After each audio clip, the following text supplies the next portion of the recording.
All right, let's go ahead. I'm going to count you in 3, 2, 1. You're going to inhale and exhale, and then inhale and exhale. 3, 2, 1.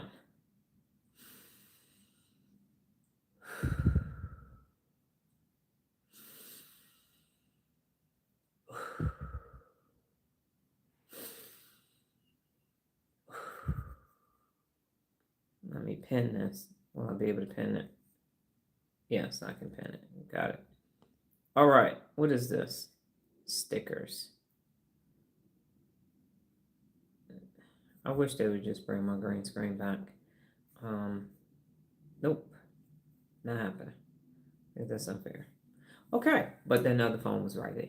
All right, good morning, ladies and gentlemen. It is me, the amazing Dr. Donna Thomas-Rodgers. Welcome to your morning mental workout. Today is hypervigilance. If you watch the self-actualization video, I talked about hypervigilance and said I was going to do a video about it. Didn't do the video, moved on to something else, and now I'm circling back for that. If you notice the selfie light in the back, the outlet, this house is old as shit. Electricity is bad as hell. So the outlet that plugs up everything is not operational this morning. So I had to make some adjustments. Good morning, Daisy. I saw your information from Instagram. I will answer you later today. So we will be in this lighting situation because I don't even have an extension cord. So at a minimum, I got to reroute some stuff later today because it was 3 o'clock in the morning. Lowe's ain't even open yet. All right, so today we are, I am Dr. Donna Louise Thomas-Rodgers. Good morning, Tiffany. I am the daughter of Leslie Darnell Thomas, the granddaughter of Arthur Jethro Evelyn II, and the great-granddaughter of Levi Thomas. Welcome to your morning mental workout again. Today's topic is about hypervigilance. And so I wanted to do the same demonstration that I just did on TikTok so we could be clear about my choice of profanity and my use of it, and this is the last time I will ever be addressing it. If someone else brings it up, they will be blocked immediately. And so people have, this comes from Shayi saying that if you watch the self-actualization video, no profanity. Why is that? Because I was teaching neuroscience. And so when you're teaching, you aren't really saying, yeah, so see this shit right here, this is motherfucking Maslow's hierarchy of needs, level 1 through 4, 5. That's what that is. Because there's a format to teaching. We went through knowledge environment versus living environment. Nothing to talk about that's going to be excitable. Now, there wasn't really anything exciting. There was good information, but there was no reason for any use of profanity. Now, why do I find myself saying it more? Number one, I was mirror neuroning other instructors and what they were doing. Number two, I didn't have as many trolls back then because I was actually teaching neuroscience as it was designed to be taught. So there were charts. It was very brainy, very high level college course teaching. So there was no reason to troll. There was no reason to tell me that I was wrong and I don't know what I'm talking about and all of that. So I learned enough, and then it shifted a couple months later to a format similar to what we have today. Now, where did the profanity start? The profanity started because people started calling me names. People started attacking me. People started telling me I don't know what I'm talking about. And so profanity gets a human being's attention, especially when they're asking for attention. Don't start no shit, won't be no shit. So that's where that came from. You can only get called the N-word so many times before you say, motherfucker, get the fuck off my life. Okay, here we go. See? So if you're trying to have a conversation, imagine if you're having a conversation and some random person, stranger, comes up to you and starts saying dumb shit. Or you're going to say, pardon me, excuse me. Yeah, so we're having a conversation, not talking to you. Go ahead and leave. That's not what's happening. And so people have made these words, good morning, Regina, and okay. These 6 words that I say are bad words to say. Of all the things that we could be paying attention to in the world, for some reason, these words are bad. You ever been dealing with a person and you wanted to say, shut the fuck up? Does it ever happen? Even if you didn't say it, you were dealing with another person, because that's the distinction. If I start talking about this Adidas water bottle was black, it's made out of some great material, and here is the Adidas logo. It keeps everything cold. It works outside in the environment and everything. There's no reason for me to use profanity. But somebody just came on here once again talking about my hair for the 1,000th time. So I'm dealing with people 996 consecutive days. 996. So soon as you people the chat, now you need some different language because it's people. I'm not talking about this post that is pink. And I wrote on here implicit versus explicit, predicting responsibility. There's no reason to use excitable language. That's why technically in the learning environment, you might say shit or damn. But then people with free will and dysregulated brains show up. And now colorful language is enacted. You can't say profanity on television shows, but you can drink alcohol. And you can have seggers or the appearance of seggers. Nobody says anything. Put some profanity in there. Now we got a problem. You can have a whole beach scene with men with no shirts on and shorts and women with itsy bitsy teeny weeny yellow polka dot bikinis. Nothing but 6 words mean you're a bad person. Mean you don't have a good personal lexicon. That's the Oscar-ish shit I ever seen in my life. And so I did this demonstration on TikTok, and I'm going to do this demonstration here so it's there. That's why I will not be addressing profanity after this. If you do the choice and say I'm not going to use those words, that's on you. Because watch this, and I said this on TikTok as well. I don't drink, but I don't take my bat from the 90s and go in stores, and there's a lot of stores in Las Vegas with alcohol, and start like it's Prohibition era, and I start hitting up the shit. I'm not at NOLA client's house saying, oh my God, you got vodka. What are you doing with vodka and tequila in your house? You're a terrible person. Get rid of the alcohol. I'm not telling them not to do that. That's acceptable. Now let me say this. You can't die of cirrhosis of the liver from saying fuck you. Nothing's going to happen to you. So it's acceptable to have some poison, a lot of it, and consume a lot of it, and no one bats an eye. But I add a motherfucker so the stupid people can hear me. That's a problem. We got women right now in Las Vegas with their whole booty cheeks out at Whole Foods. Can't say shit to them. Used to have signs on this fucking store that said no shoes, no shirt, no service. Somebody had, and I told Nola somebody was going to do this. Somebody had on a bikini with a net cover up in a retail store in the morning. But I can't say motherfucker. They have adult toys in Target, and they got the Benadryl locked up.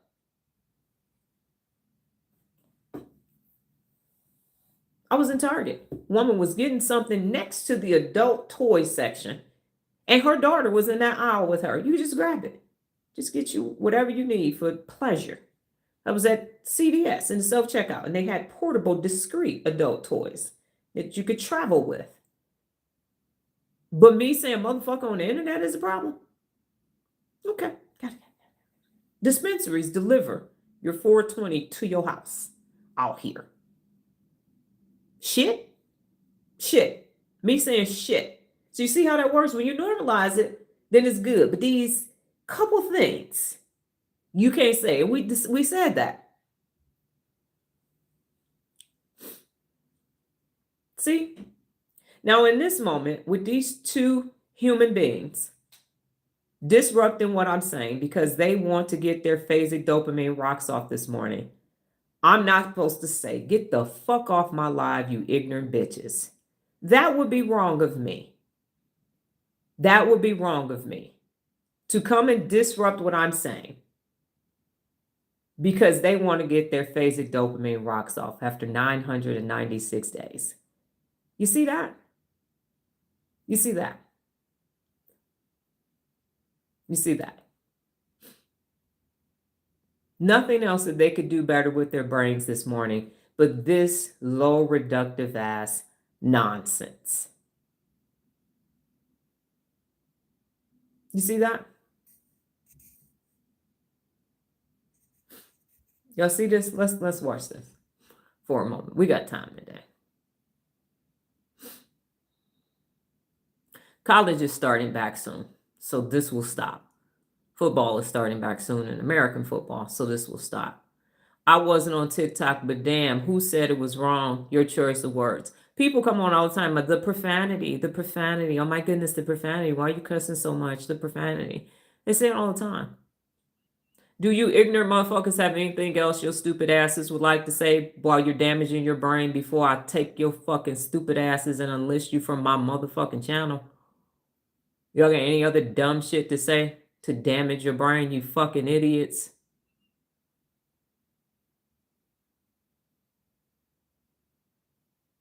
Okay. So, bro, you about to get unlisted. Okay. And your raggedy ass fucking cousin can go too. So, your messages aren't showing up again. So at any rate, I think I gotta somehow Teresa's messages aren't showing up. So let me turn my Surface Pro on. So at any rate, people have made this a big deal. Andrea and I talked about it on TikTok. Is it because I'm a woman? Because other people get to curse and nobody says anything. So it's a lot of things. I have a doctorate. I've said I was a Christian, and all these things mean you don't say these words. Okay, cool, got it. So here is what I did on TikTok. Here's what I'm going to do here today. And I will not be addressing this. Okay, something else popped up. Got it. I can turn it off. Somebody else's message popped up. Okay, never mind. It's a late. You responded to my YouTube message and I got it. So this is my last demonstration and I will not be addressing this ever again. Okay. So if I say bitch, I'm wrong. But if I say stitch, winch, glitch, titch, itch, niche, I'm not wrong. If I say damn, ham, clam, spam, sam, ram-a-lam, I'm not wrong. If I say shit, I'm wrong. But if I say hit, lit, quit, bit, I'm not wrong. I'm not wrong.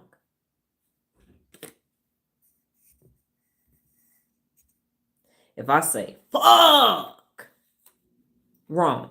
Duck, muck, puck, suck, I'm not wrong. If I say ass, I'm wrong.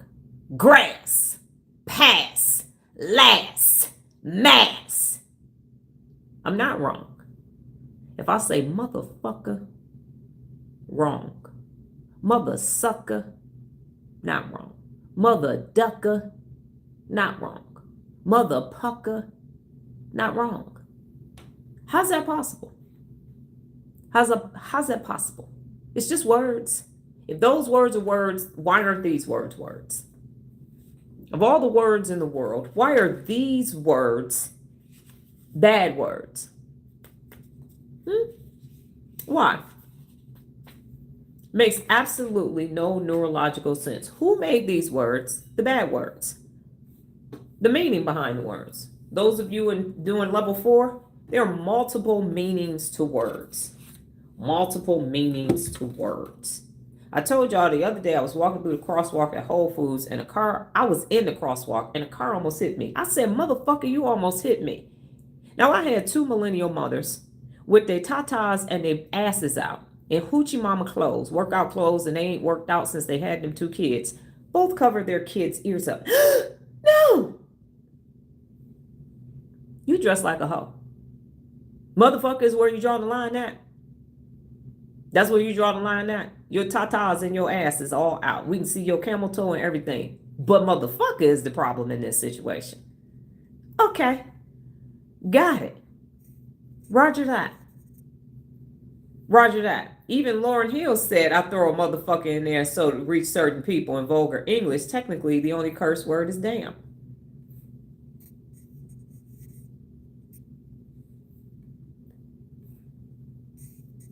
Okay, Philly Talk TV. Do you not see the pinned comment? You could look, listen, and like, but you haven't earned the right to type. You need to be a member, a paid member of this channel, or in levels 1 through 5. Good morning, and you can stay as long as you stop commenting. Otherwise, feel free to scroll up. You have not earned the right to type. So stop. Practice inhibitory control. They know good and damn well they do more than curse in front of their kids. I'm sure some of them have some of those adult toys, because most of them are in lavender marriages. I said it. So at any rate, that's the last time I'm going to address these 6 words that I've added to my personal lexicon that I use freely. I have 5 communication certifications and 3 degrees. I know exactly when, where, why, how I'm using these 6 words. So when you are dealing with people, you got to be able to do all kind of things to create a learning environment, to protect the learning environment, and to hold people personally accountable. So word choice does matter. Worried about the wrong thing, priorities messed up, and dysregulated brain. Exactly. So I wasn't in the meeting when they said those 6 words were bad. I didn't sign up for that. And so it doesn't apply to me because I never agreed on not saying those words. Not saying those words. When there are so many other things that we could be focused on besides these 6 words. These 6 words, if nobody ever said these 6 words ever again, people would still be fucked up or pucked up. If we banned those 6 words from ever being off with your heads, if you said those 6 words, people would still be getting touched that don't want to get touched. People would still overindulge, get behind the wheel, and go and create vehicular homicide. All of that would still happen. People would still show up to work late. People would still eat shit they ain't supposed to eat. People would still go steal shit that don't belong to them. None of that would actually stop. None of it. People would say, oh, shucks, somebody that hit a lick and stole my stuff. You'd still be the person who got their shit taken. Stuff. So how do 6 words stop humanity? How do 6 words make the world a better place? Heal the world, make it a better place. How does that happen? That's the most Oscar-fied bullshit I've ever seen or heard in my entire life. These 6 words are what's wrong with 8.2 billion people. That's what's wrong. That's what's wrong. Somebody steal your identity. Are those 6 words not being said going to stop that? Identity theft, we got 50-step authentication. So eliminate the 6 words, but you still got a long ass line in self-checkout. You got 15 aisles of no cashiers, and everybody's standing with the 1 cashier or the 90 people in self-checkout. You going to say, gosh darn it, I got to stand here in line. What you going to say? Shit! Where the cashier's at? That's what you're going to say. That's what you're going to say. That's why they made the exclamation point. So you can say it loud and proud. So miss me with 6 words. We're not going to reduce my work to 6 words. We're not going to reduce the if you counted how many words I say during the live, and then you counted how many curse words, the amount of words that come out of my mouth in a doggone live, it's got to be 0.002%. Based upon the pentameter of my speech, how fast these words are coming out. You gonna tell me if you count it, you get a transcript, get AI to count the words. Yes, that's what you gonna say. So it's the environment.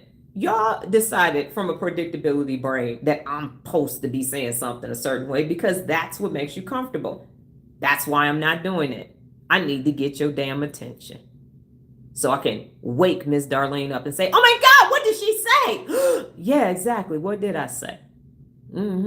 Otherwise, you'd be on autopilot. Hey, I know what this is. Oh yeah, she's saying neuroscience. Oh, all right, yeah, okay. Ependymal cells. I say ependymal cells, and guess what you're gonna say? What the fuck is that? What the hell is an ependymal cell? Now you cursing and asking questions. Might be a method to this madness. So this is my last time addressing it. Wanted to be on both lives. If you want the live from yesterday, it is up. You can go ahead and check that out. It's a surprise Sunday. It's a very good live. Opened up some of y'all eyes. Keep them on their toes. So that part. Yes, with the heli, with the heliante, with the heliberry. So it's who gets the curse. Because everybody doesn't get to do it. If you don't, I choose not to drink. I choose not to smoke. I'm not making people who have 420 experiences feel bad. I ain't making people who can drink responsibly feel bad. But this thing, 6 words, determine who the fuck you is and who you ain't. It's people touching their own kids that don't curse. And go to church every Sunday. Hallelujah. Yeah. It's people addicted to corn hub. Give it to me, cinnamon. Fuck yeah. I mean, no. So we're done with that. And we're going to talk about hypervigilance. So when your brain learns to stay on guard, that's hypervigilance. Let's go ahead and drink some water because I remembered to say that.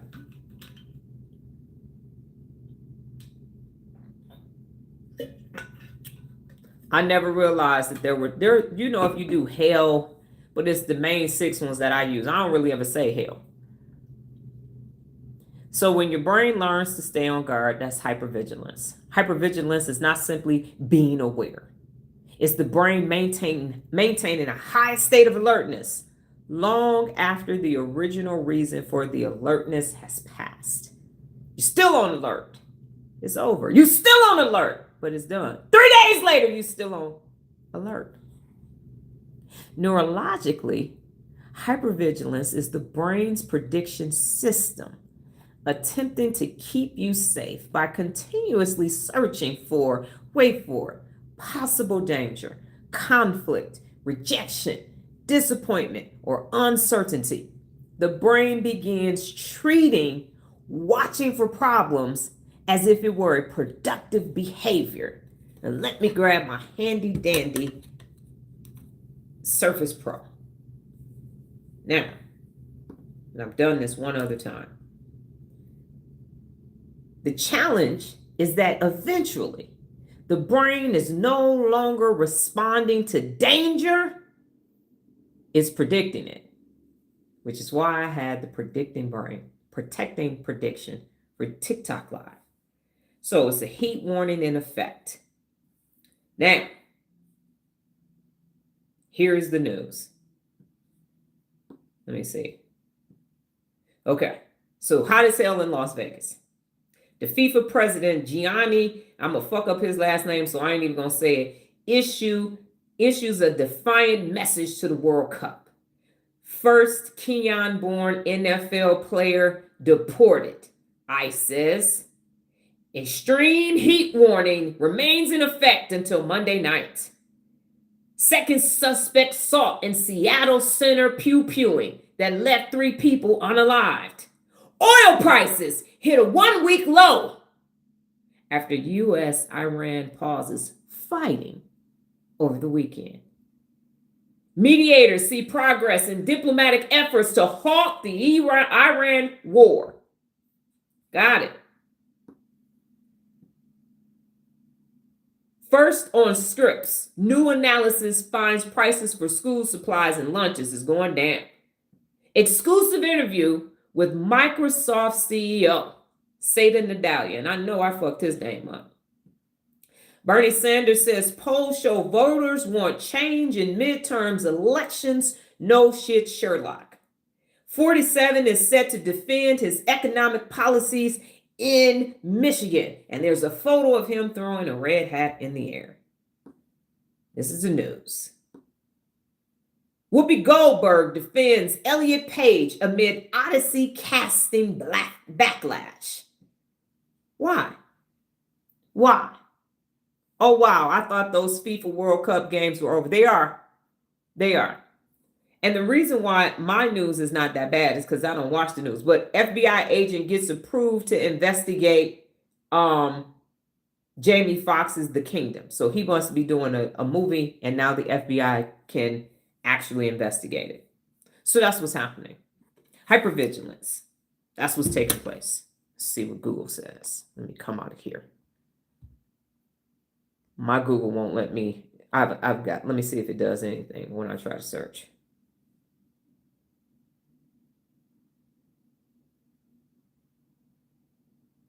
Yeah, it's not going to do it for me. Let me see. Breaking news. It won't fuck up shit because I don't have my Discover on. Breaking news. Okay. They're talking about the Seattle Food Festival. No thanks. U.S. Iran pauses fighting to give peace talks space. Battle against France and Spain. Wildfires is critical window as hotter weather looms. The NBA star rips socialist NYC mayor Zoran Mahdi as mayor, playing president. Nothing. Sources of false allegations appeared mentally unstable.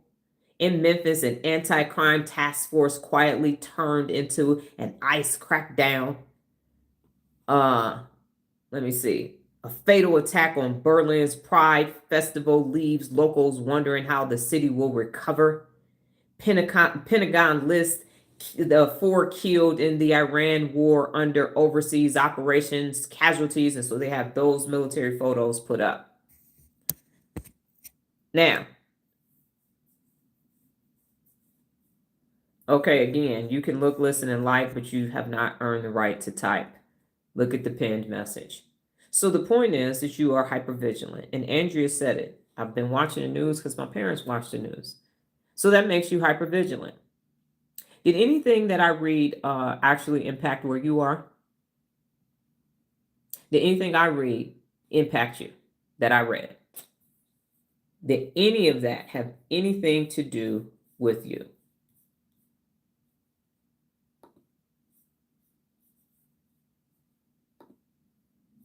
Anything at all? Okay. So then you would be hypervigilant behind something that has nothing to do with you. I haven't said it in a while, but if you can, look out the window of wherever you are. If you're not driving, if you're driving, you're gonna be able to look out the window anyway. What's happening outside where you at?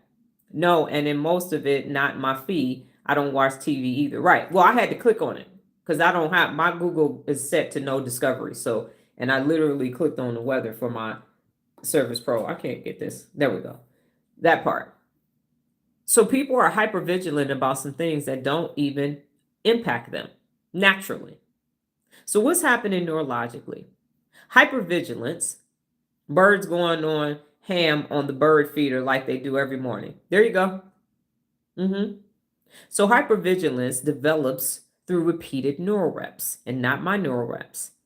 Every time the brain experiences uncertainty, criticism, betrayal, chaos, trauma, inconsistency, or repeated stress, it stores the information about those experiences so the left and right amygdala can say, uh-oh,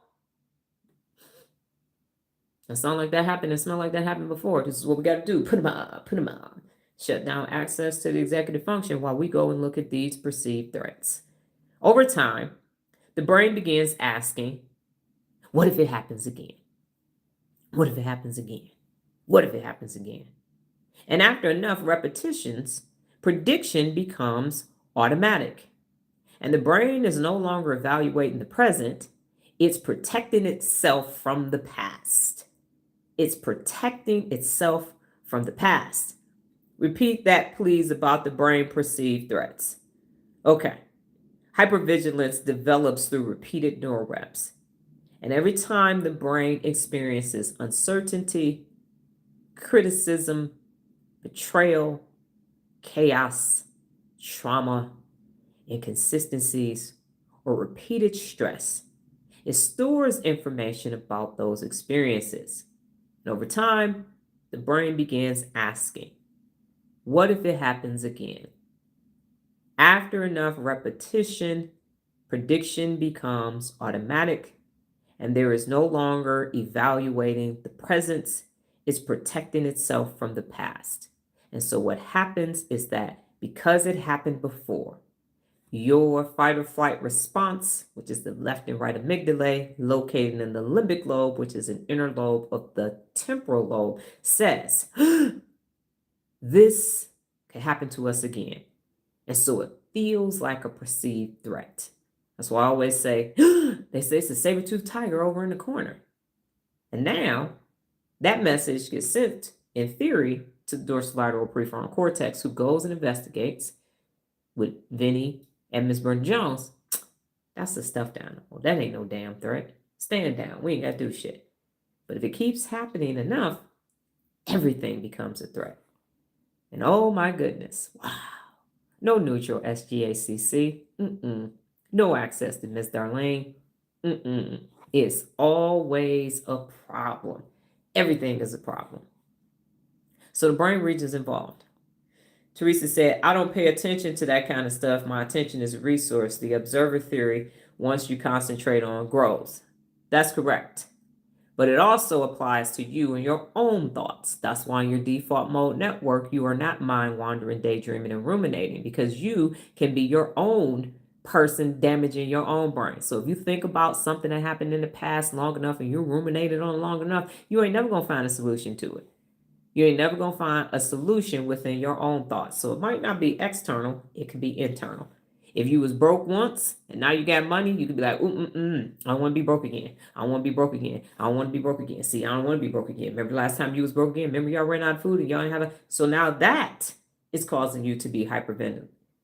Intrusive thoughts? Yes. You're saying in your brain? Yes. So now remember, it happened and I don't want it to happen again. I don't want it to happen ever again. Grow up in the hood, and when cops show up, you automatically like, what the fuck Popo doing here? What's up with 5-0? What happened? What's going on here? You become hypervigilant from that.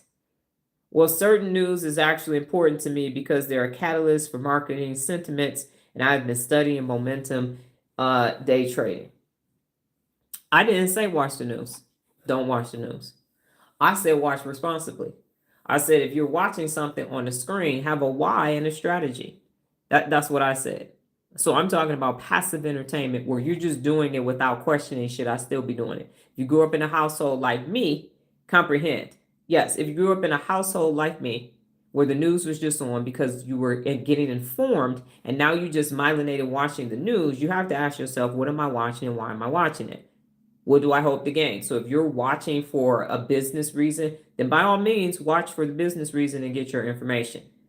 I'm saying what's in the actual news that will cause a person to be hypervigilant. So listen to what I'm actually saying. I'm saying watching the news for watching the news sake, if it bleeds, it leads, you're going to have neurological hitchhiking. You're going to become hypervigilant over some shit that ain't got nothing to do with you. It's going to be myelinated. That's my bigger point. Some news potentially could have value. For me, I don't watch it. We don't have a television because I don't need to watch it. But if you need to watch it, that's not the same thing. So I did not say don't watch the news. I've said if you sit yourself in front of a screen, why are you in front of the screen? How long are you going to be in front of the screen? And what is your takeaway from being in front of the screen? Because your attention is a resource. That's what I'm saying. So if you need to watch for your business, then that is why that's not watching the news. That's actually research and development for a specific reason. That is in alignment with today's Neuro Rep for me. Okay. So Amy and Lala, they continue to scan for possible threats. Instead of asking, is there danger? It begins asking, where is the danger? Facts, I got it. Yes, Teresa. The subtle shift changes everything. So, for example, you're not watching the news anymore because you got the information that you need. But now, because you are working on being sober, when you get ready to go to someplace, wet places is what they call it in AA, now you're going to be hypervigilant.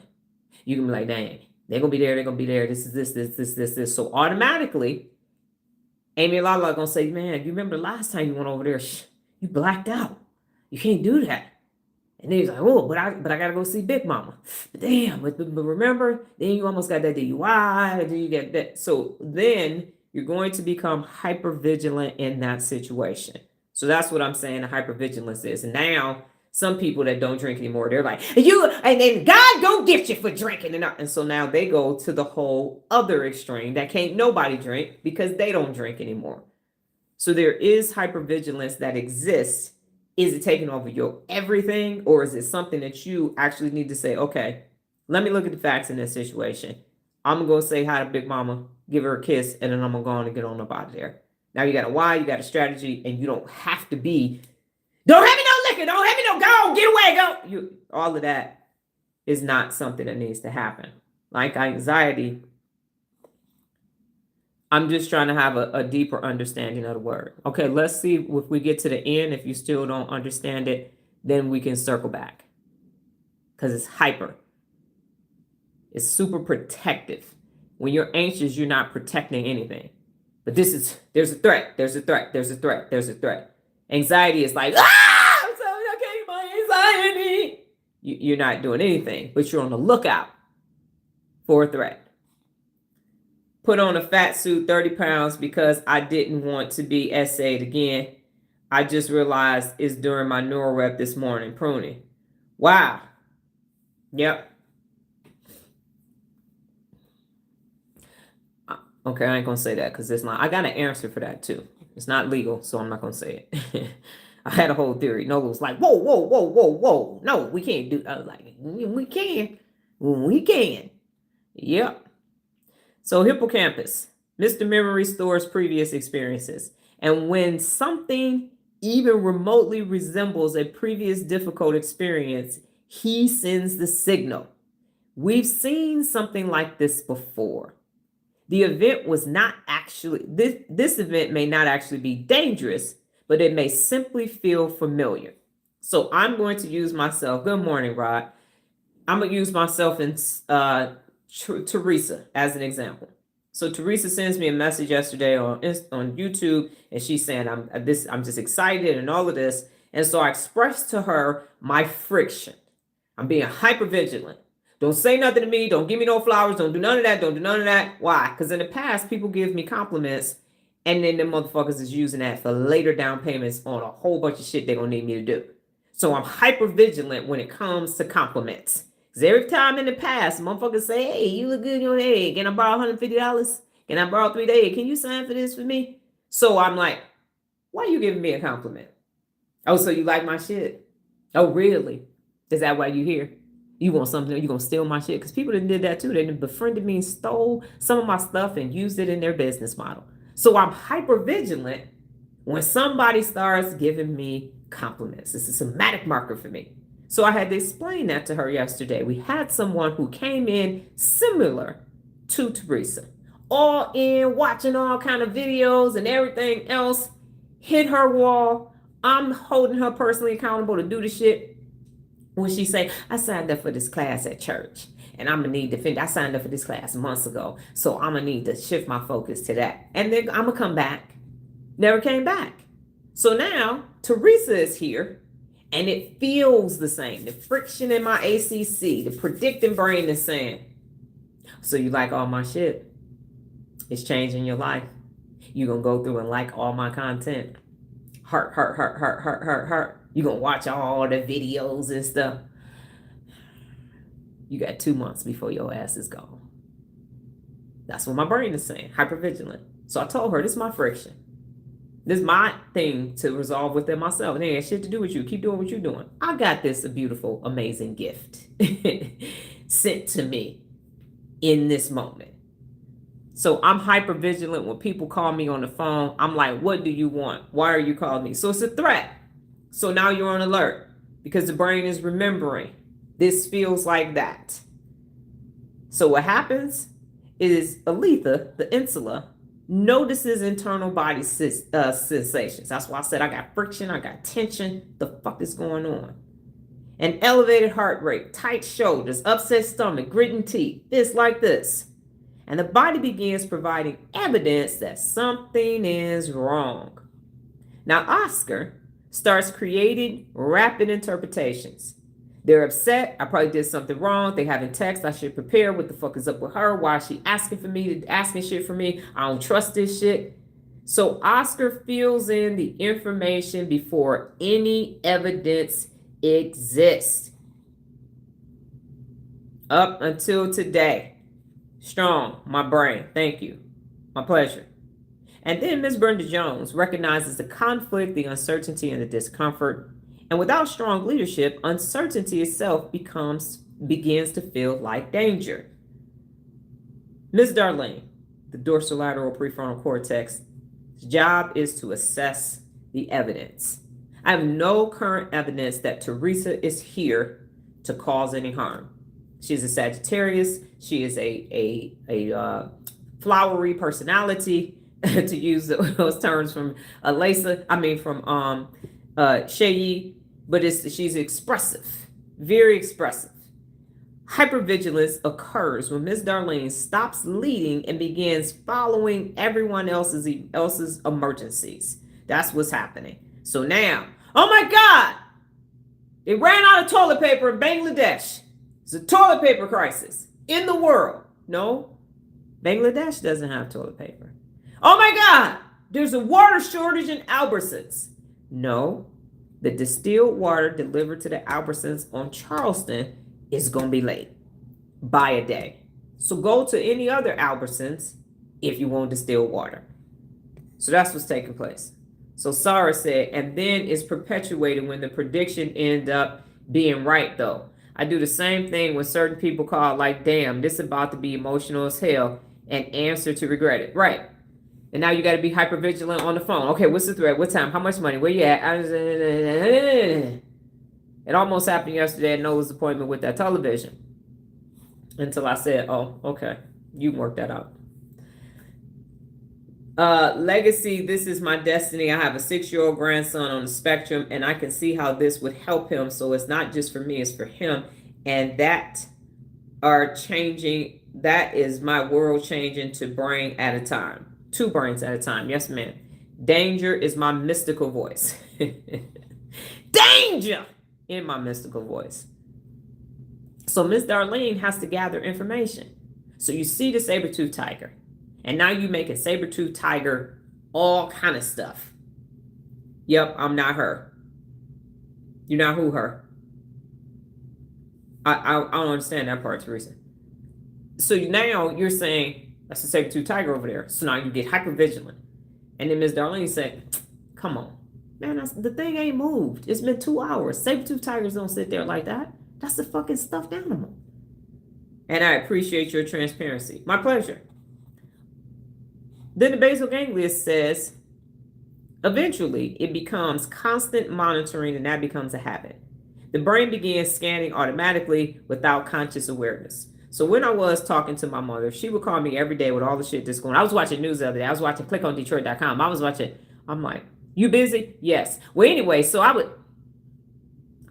you asked me if I was busy. I would tell her, I don't want to hear about this. I know you don't want to hear about this, but anyway. So I'm talking to Diana. She said, boundaries just don't matter. No respect for boundaries or nothing else. Why? Because her Oscar needed to have a conversation with someone about what she just saw that was catastrophizing on the news. So you could have somebody else being hypervigilant around you.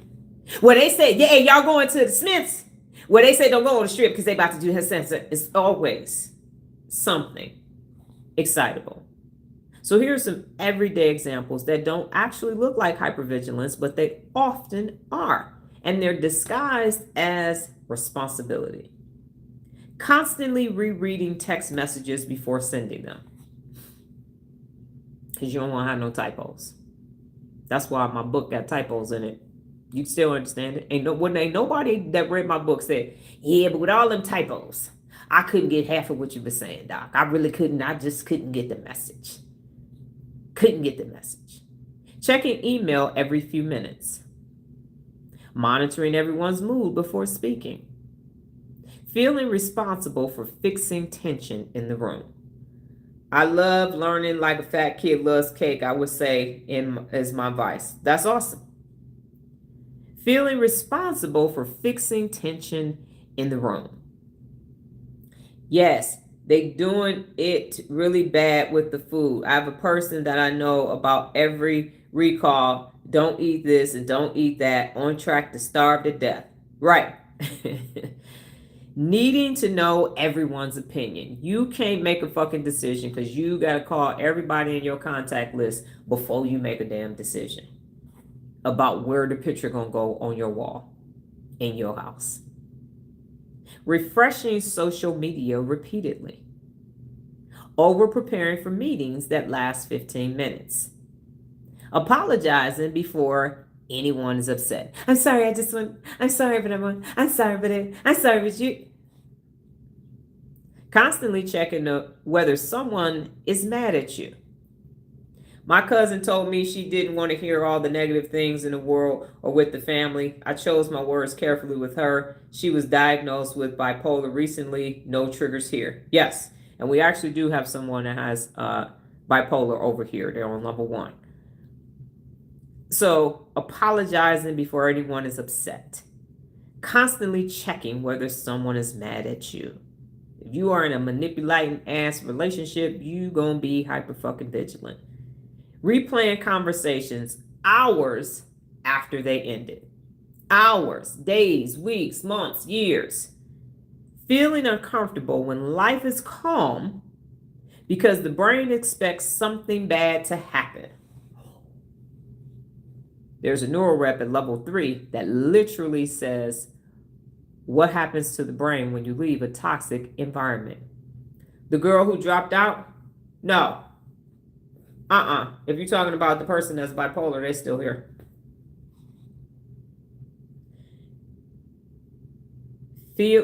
So feeling calm. You know, waiting on the other shoe to drop. This too good to be true. If it ain't one thing, it's another. You know, it's going good now, but most people call these habits. Neuroprobability calls them neurological prediction patterns. And when your brain is having to do those things, guess what it's not doing? Braining. Guess what Miss Darlene is not doing if you're predicting bad shit's going to happen? Being present in your life, focused on your 2 levels up, keeping your SGACC calm. None of that is taking place. Hopefully when you leave, you get your damn energy back. It's like toxic people think they are you or something and hijack your good energy. Your brain, it's interesting what happens to your brain because that's what you're researching, the neurological impact of leaving a toxic environment. And everybody that does that Neuro Rep is like, well, damn. we got some trying times and you got to stick together. No, this is damaging my brain, so it's a no for me. I'm out. When you really find out what's happening to your brain, I don't want to spoil it for people who haven't gotten to it yet. So neuroprobability calls these neurological prediction patterns, and they're bad for your brain because it's still a heightened sense. So even if it's it's still a little cortisol in there. Can't think straight because you're on guard. Put them up. Looking for the threat all day long. Why hypervigilance continues? Because the brain receives relief every time it scans. What? The brain receives relief every time it scans. The relief feels like safety. So unfortunately, the relief rewards the scanning behavior. So you just myelinated the behavior. I'm scanning for a problem. I got some relief.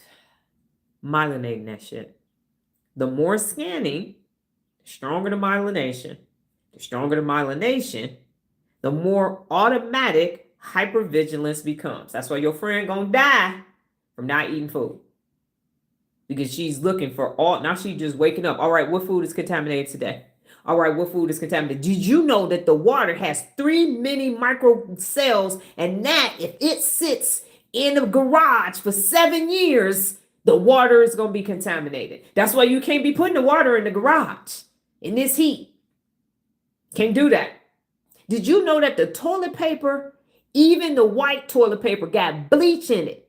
And if you use enough of the toilet paper and your pee has the wrong pH balance in it and it's acidic, you could get a yeast infection. Thank you. So don't buy Charmin no more. Okay. That part. So Teresa said, I pay attention to my nervous system more. If something does not feel right, I just digress. I pull out. I exercise wisdom and discernment now. I'm not an empty vessel for people that just pour bullshit into. Sarah said, I was using that excuse too. We've been through so much together, but the so much is the BS we created. Tiring. That shit is exhausting. Neurologically. Lacey said, this is me all up and down the street from growing up as a kid. I lived on the edge. Whew. There you go. There you go. So that's why it continues. You're looking for the threat. And now you found it. Found the threat. Looking for the threat. Found it. Looking for the threat. I found it. And so that's why you feel good and telling everybody, because you woke up at 3 o'clock in the morning looking for the threat. You got all the threats ready to go with the solutions before somebody can get eggs and bacon in the doggone pan. You on the phone texting, y'all done woke up to some shit. And then they said, now this is what's happening over here and what's happening over here. Did you understand? Did you know that Crete was a country? Did you understand what was happening over there? Oh my goodness, it's terrible what they're doing to the calla lilies over. Calla lilies? We got a problem with calla lilies now?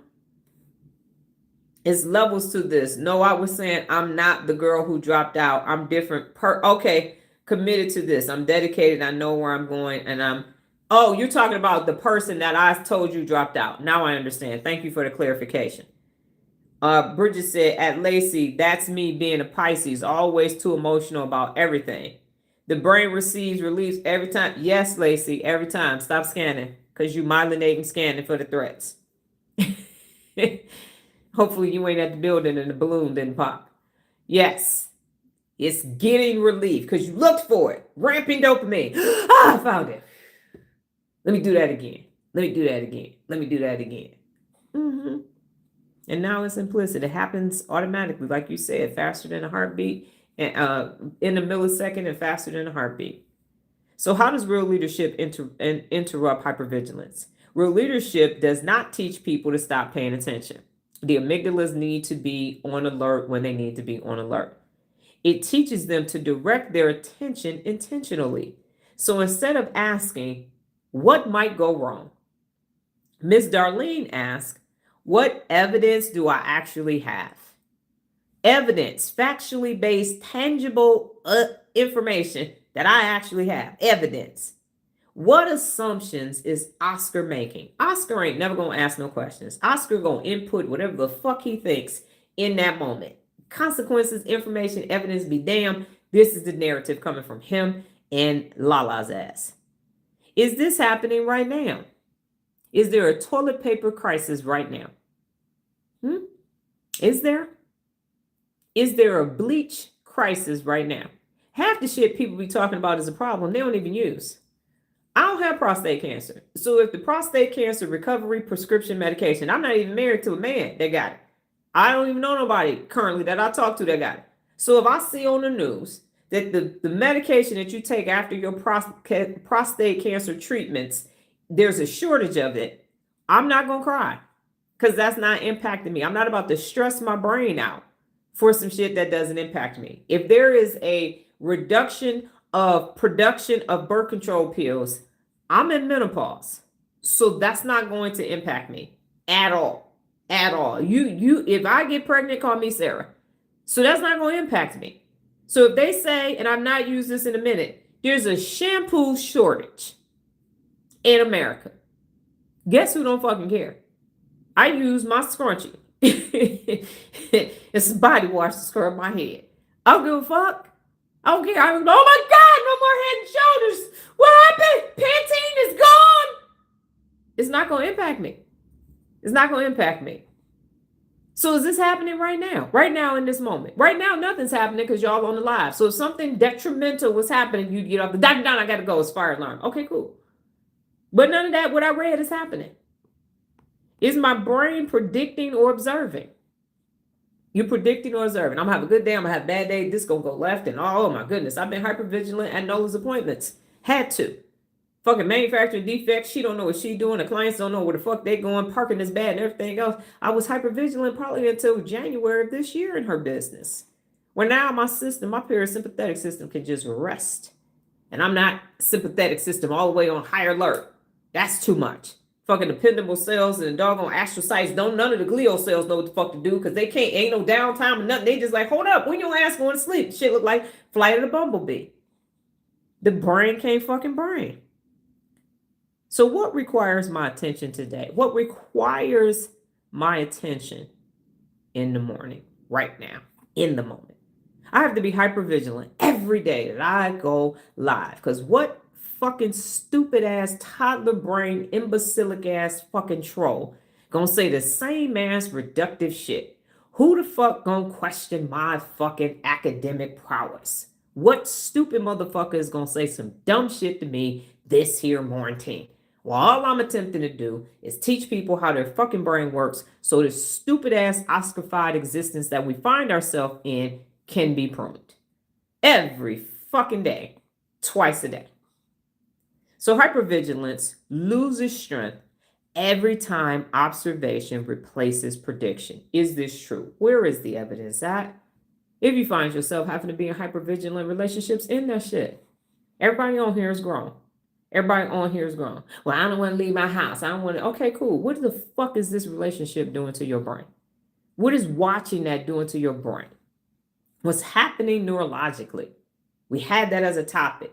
What is this doing to my brain? And if I repeat it long term, if I myelinate this shit, what damage am I causing to my brain to be hypervigilant in this situation? What's happening? No, I'm not going to keep being hypervigilant. Not happening.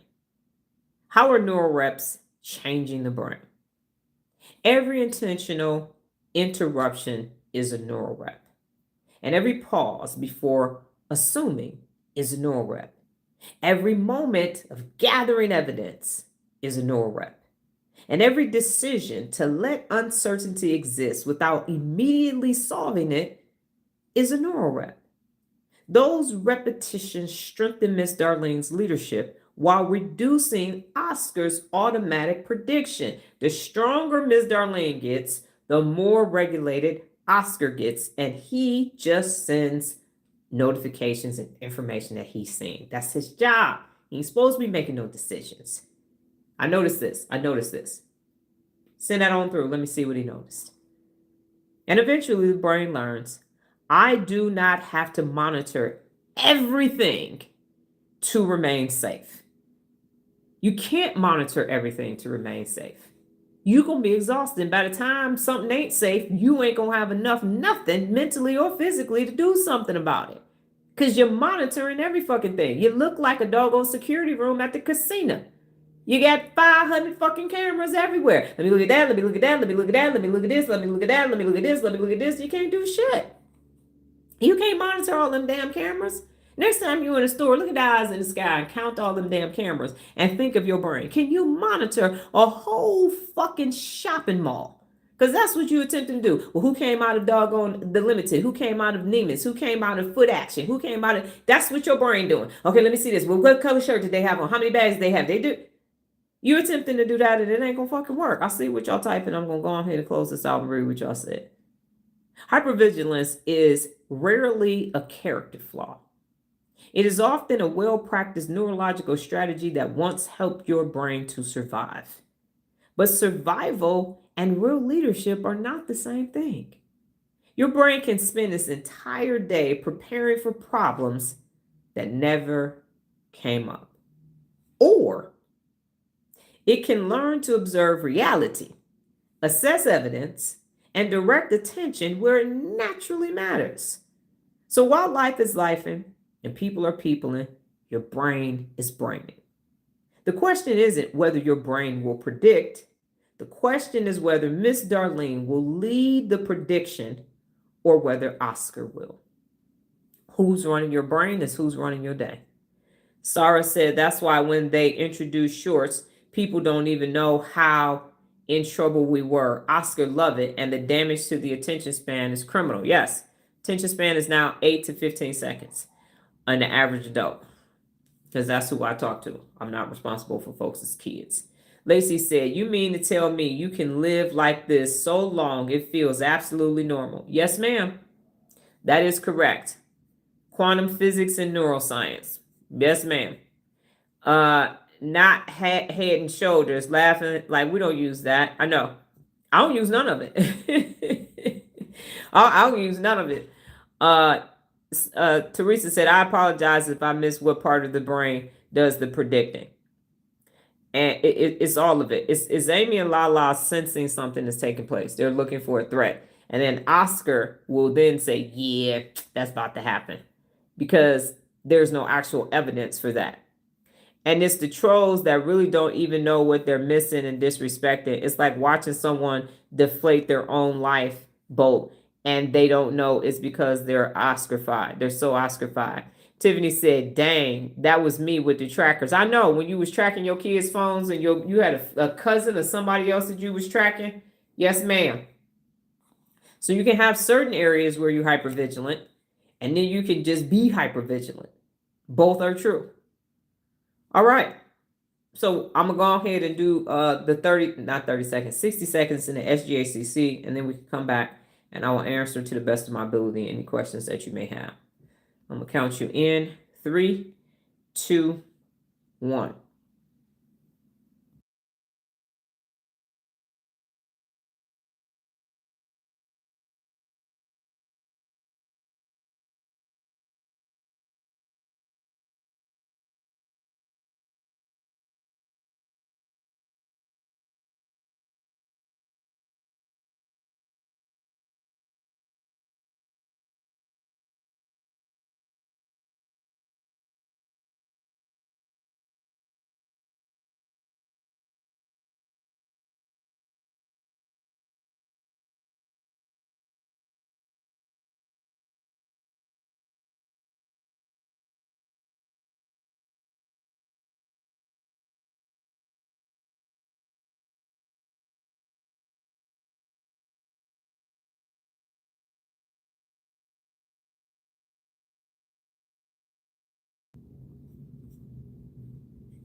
All right. What questions do you have? It's Ask Dr. Donna. I know after live, you come in here and see this bootleg operation I got going on. Damn electric in my office now. The light switch ain't turning the light on this morning. Well, those we will go until we do some comparable shopping. Find an electrician and get this properly taken care of. Sarah is thinking. Anybody else have any questions for Dr. Donna? And if you don't have any questions, you can start saying my attention is a resource and those things.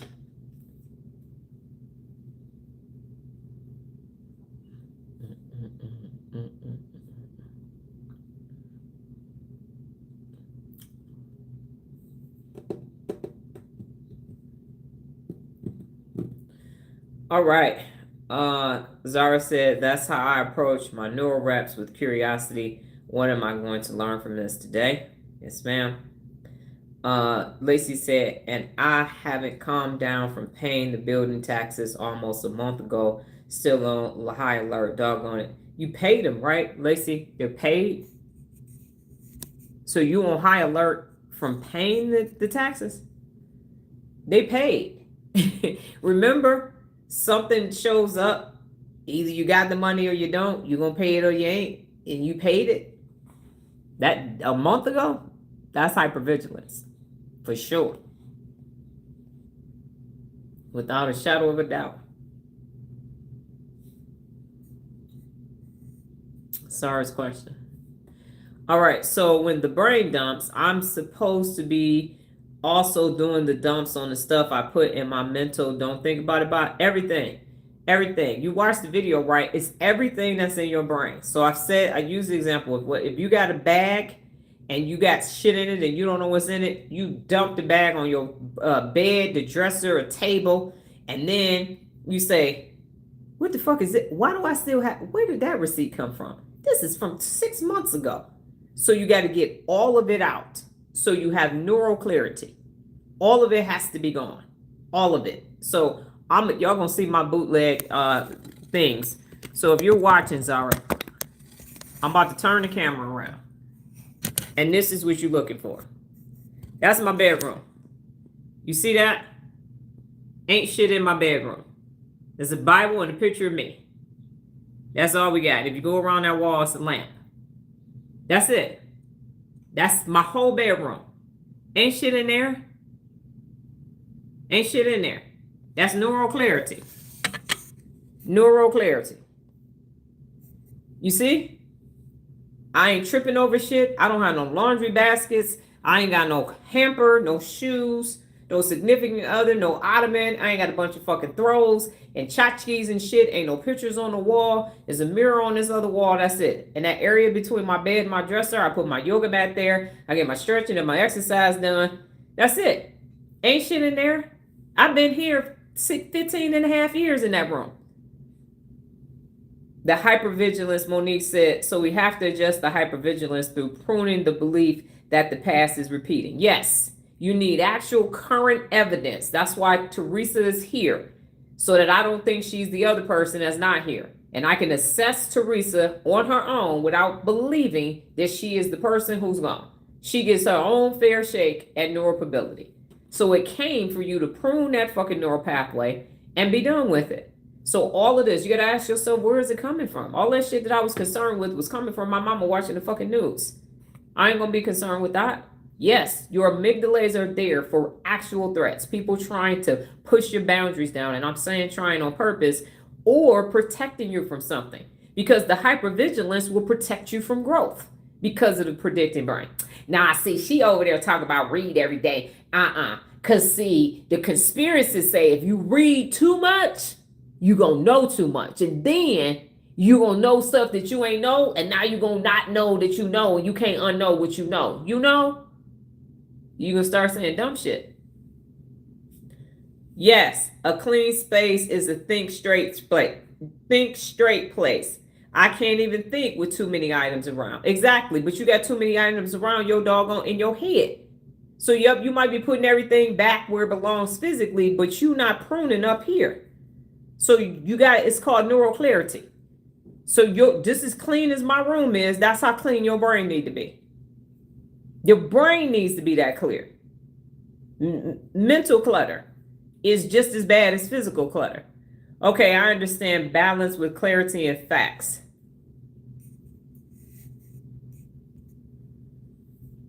And it's hard to fathom because you do it automatically. So Monique, whenever it's time for you to travel, you start getting hypervigilant. When it's time for you to, I noticed that from when you were in Asia for them 7 weeks or however long you and mom were gone, every time it's time to check in a hotel, check out of a hotel, and get ready to get on a flight, you become hypervigilant. That part. Even no matter how much you plan, when that ticket got canceled, you became hypervigilant. That's where it's happening. When you're at work in a lead job position, the lead don't know what they're doing, you become hypervigilant. Because if your missed flights, you're like, this is going to cost me $800, it's going to cost me $900. Shit! How much money I got on a credit card? All that starts happening. I can't stay in my hotel now because this did that. I fixed the time. Why do I keep doing this to myself? Yes, ma'am. Yep. No matter how much you prepare, them 48 hours before you leave, that shit is intense. And then you got to check out. You got to make sure you got to pack before. Make sure you don't leave anything in the room. What I do on my charger? Where's my SIM card? And you and your mom with the SIM card going hypervigilance. That's what's actually taking place. And that's why it doesn't feel like it. It feels like this is normal. But when Ms. Darlene comes online, then she's saying, all right, what evidence do we have? And you handled it. You went to JetBlue. You went to, I think, American Airlines. Let me switch this. Let me switch that. I still think you probably handled that situation better than you have in the past because Ms. Darlene was online. You were like, let me use these points. Let me do this. All that. Look at that part. Lacey, you okay now that the business taxes are paid? Y'all still got lights and stuff? Thank you for the clarity. My pleasure. Neuro clarity. Anybody else before we move on to our last segment of the day?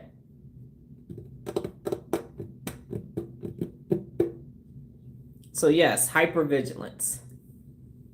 You don't have to do it. It's not necessary.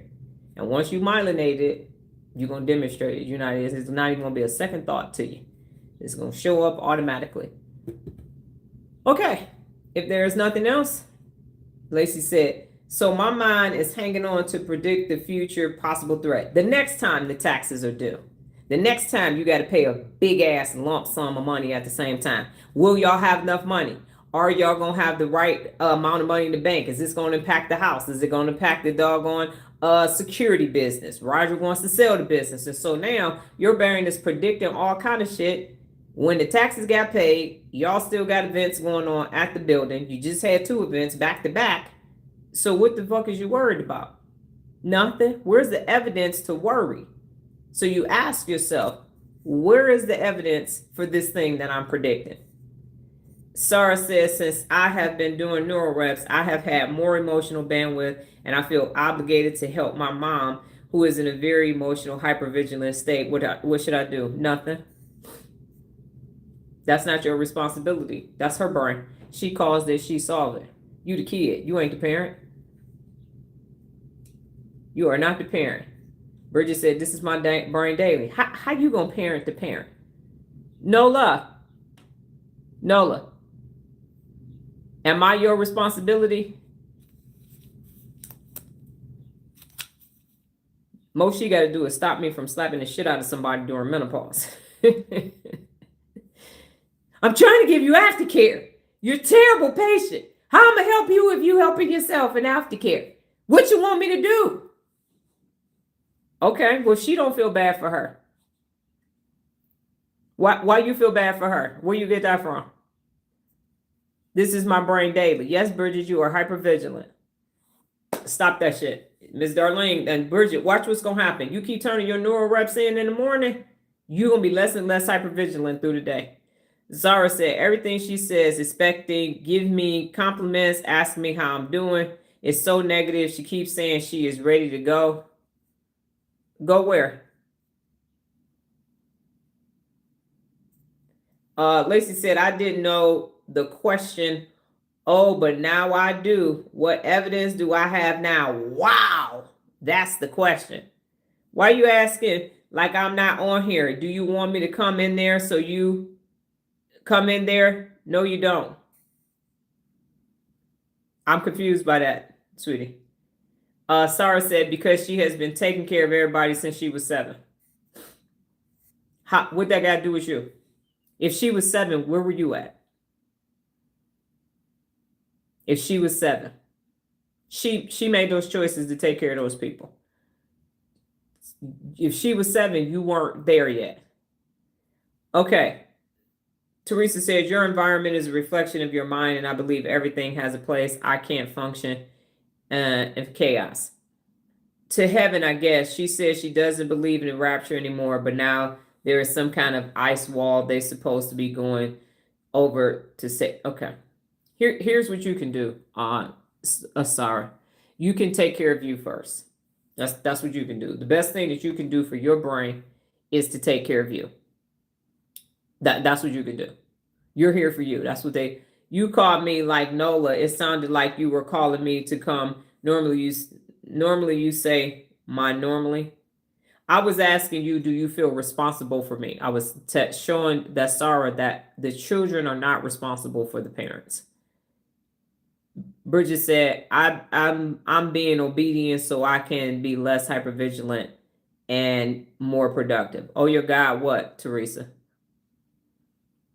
So everybody else, y'all can go ahead and start typing. Everybody has a brain. My intention is a resource. Yes. So that's because you're my child. So I was asking you, do you feel like you need to be responsible for me? And I said, well, in menopause, you probably holding me back so I won't slap the shit out of somebody. But overall, I'm self-sufficient and self-contained. So that part. All right, everybody has a brain. My intention is a resource. If you haven't typed that. If you have typed that, go ahead. What did you do to strengthen Miss Darlene? And what did you do for fun? So Sarah, that is not your responsibility. And I come from a manipulating ass gaslighting mother. So I'm speaking from experience. That's what I'm doing. Okay. If she feels that way, you can tell her to come over here and start doing this work. That's the best thing that you can do. Because everybody, you just typed it. Everybody has a brain. Everybody has my attention is resource. Now, what you can also do, Sarah, if you'd like, is to Ask yourself what's happening neurologically. You can even put what's taking place in chat. Say, chat, what's happening neurologically with my mom? And then you can go have a neurological conversation with your mother. And you could keep having neurological conversations with your mother because you're assessing the behavior. But over here, we're saying what is taking place neurologically to produce that behavior. And that allows you to be less emotional, more objective, and be objective is one of the 74 principles of real leadership. But your mother still has a brain. So much revelation, I can feel the chains popping off. Well, all right then. Bridget said, I strengthened Miss Darlene by doing my Neuro Rep early. Bridget, may I ask you an additional question? How do you feel by doing, I know you've only been doing it for 2 days, but can you feel anything different from putting the Neuro Rep at the beginning of your day instead of at the end of your day? Friendly reminder, tomorrow is Ask Dr. Donna. So 6 questions from everybody about yourself or about neuroprobability and real leadership. So if you said my attention is a resource, everybody has a brain, you are now answering what you did to strengthen Ms. Darlene, what you did for fun. And Daisy, I know I said it, but I'm gonna say it again. I saw your questions. I have time. I have to have time to reflect on it. I was getting ready to get on live. So I'm gonna take my shower, eat my next meal, and then I will get to that. This is day 3. And yet, okay, it is day 3. Good. I thought it was. Throughout the day, I feel less pressure throughout the day because Ms. Darlene is coming online. Monique said, I did calisthenics this morning on my way for 45 minutes to strengthen Ms. Darlene. That's great. Sarah said, I strengthened Ms. Darlene by turning off the TV after watching only one movie like I said I was going to do and read big book before bed, and I was rewarded. There you go. So yes, so Sarah, do you understand what I'm saying? Start having neurological conversations with your mother because she wants to talk about the behavior. The behavior has already been myelinated. All that shit has already been myelinated. You got to change the strategy to strengthen Ms. Darlene. So again, put everything that your mother is doing in chat, whatever your favorite AI is, and say, what is happening neurologically in her brain? You're going to get a whole bunch of information. And that information is the fuel that you use so that that's evidence that you don't become hypervigilant and you become extremely objective about what's taking place for her. Because she is definitely in a hijacked amygdala state and a low emotional baseline. So she is predicting hypervigilanting and everything else and not using rational thought for none of this. Lacey said, to strengthen Ms. Darlene, I started organizing my workspace. So what did you do for fun? And then once you answer that, brain dumps, what you do to respect your brain. I tried yesterday. It bounced off of her like there is some kind of firewall. I can just listen without having an empathetic response. No, you're going to do what I said do. Okay? So you're going to put everything that she's doing into an AI, and then you're going to say, what is happening neurologically? And then what you're going to do, if you decide that you're going to listen to her, she has 15 minutes. And at that point, Mom, I got to go. Done. No explanation, nothing. Mom, I got to go. I'll talk to you later. There will not be a timeline on when you're going to talk to her later or any of that. Mom, I love you. I got to go. You have to be objective. Your sobriety is number 1. So if she says enough stuff to you, you're going to go have a drink for relief. So no. This her brain, this her life. She caused this, she got to solve it. So you become Queen Amina Walls. Set your boundaries and protect your brain. You don't, let me explain this to you, okay? Because parents don't usually say this. I'm a parent of a child. You saw my child last week. You didn't ask to be born. You didn't have a request somewhere, so you did not ask to be born. That's number 1. So now that you are born, it's jobs of the parent to become high-functioning people and then raise high-functioning people. Not have kids so somebody can take care of you when you get old. Not have kids to do the dumping run on all your problems. Children don't owe their parents anything because they did not ask to come here.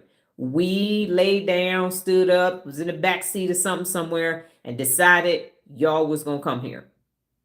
That's on us. That's our job. We created you. So it's our job to take care of you. That's our job. But our job is to not make you feel bad for being born. That doesn't make any neurological sense. That's blaming. That's how you end up with daddy issues and mama issues. Nah, it's your fault. Your ass. No, your ass is how we got in this situation. Literally, your ass. That's how we got here, mama. Daddy liked your big ass. And now you got 6 kids. So that's how it happens. So it's actually not your responsibility. Now, conversely, you can't be a raggedy motherfucker and keep saying, well, if you had a mama, if you had a no. Because your job as a responsible adult is to hold yourself personally accountable for all that you do and all that you fail to do. So right now, you are working to become a sober, responsible adult. So you don't get to blame your mama for the amount of alcohol that you have consumed over the course of your life, because you're the one that said, pull it up, turn up, do all of that. So that's the other side of it. So the kids don't get to blame the parents. The parents don't get to say, I wish your ass was never born. And none of that. Because everybody has a brain. We're all here now. Too late. We're all here. We're all adults. What are we going to do? We're going to handle conflict when it occurs. And when everybody starts using this motherfucker as it was designed to be used, it's amazing how much conflict is going to go away. It's amazing how many problems we're not going to have no more, because everybody is going to be personally accountable for all that they do and all that they fail to do. And they are going to say, I caused it, I'll solve it. Let me go ahead and ask Miss Darlene how to get out of this. You are not responsible for her pain and her heartache and anything else unless you caused it. But for somebody else, what somebody else did, that ain't got shit to do with you. That has nothing to do with you. I am not responsible that my mama decided to be a crackhead for 18 months. That's on her. I ain't got shit to do with that. I will not take that on. That's not my burden to bear. That's not my cross to carry. That's hers. 1000%. Monique said, I left an event early to go home and organize my space to put respect on my brain. I had a salad that was with the spinach and other veggies I got from the store to put some respect on my brain. Got it. So what did y'all do? So did everybody answer? Because I don't feel like you did. And another thing, sorry, you did 5 brain dumps. What we're not going to do is turn this into, we're going to keep talking about your mama. Because I told you what to do. So if you bring your mama up, guess what I'm going to bring up? The strategy that I gave you. First thing I'm going to say is, what did the AI say about what she's doing? What's going on neurologically? Because over here, it's about neurologicalness. How many brain dumps did you do? And then answer the daily questions. What did you learn today, and what did you learn about yourself? What did you learn today, and what did you learn about yourself? 5 brain dumps. And as I mentioned yesterday, brain dumps create neural clarity. So it's not, because Nola's whole thing is, I'll ask her, how you feeling? I don't feel bad. Why are we talking about feelings? You got more than bad feelings. You got more than bad feelings. Feelings are feelings. They're just notifications. So you can assess all feelings. Daisy said, to put some respect on my brain, I went to bed early. Lacey said, I did 6 brain dumps. So anytime your brain is not clear, Ms. Darlene is not at 100%, and you don't have a neutral SGACC, you do a brain dump. And you can also process. Like I processed 4 people who are no longer here from this month. They're here on Earth. They're just not over here, and what it was attached to. So you got your default mode network where you're doing routine tasks. And so instead of mind wandering, daydreaming, and ruminating, you are actually self-reflecting so you can self-correct. And then if there's too much static going on up here, let me go ahead in real time process what's happening. Sarah said, I put respect on my brain by taking one step towards each of my goals for this week. I don't know the name of the feeling. I thought I sent you the feelings PDF in the system, Lola, in Instagram. You got to message me if you want the feelings PDF. Lacey said, I learned today that who's running your brain and who's running your day for your life. Yes, ma'am. If you get to the end of your day and your day was fucked up, Oscar won. Go ahead and give him a point on the scoreboard. If you had a very character building day and you handled all that shit as it came down, then that's Ms. Darlene doing her job. That's what's happening. But if you said, fuck this, you eating something, consuming something, scrolling on whatever, then you missed all the lessons that you was going to get if Ms. Darlene had been in charge. All right, Monique said, I learned about myself. I do experience hypervigilance, and it doesn't have to be that way. I learned today that the brain receives relief every time it scans.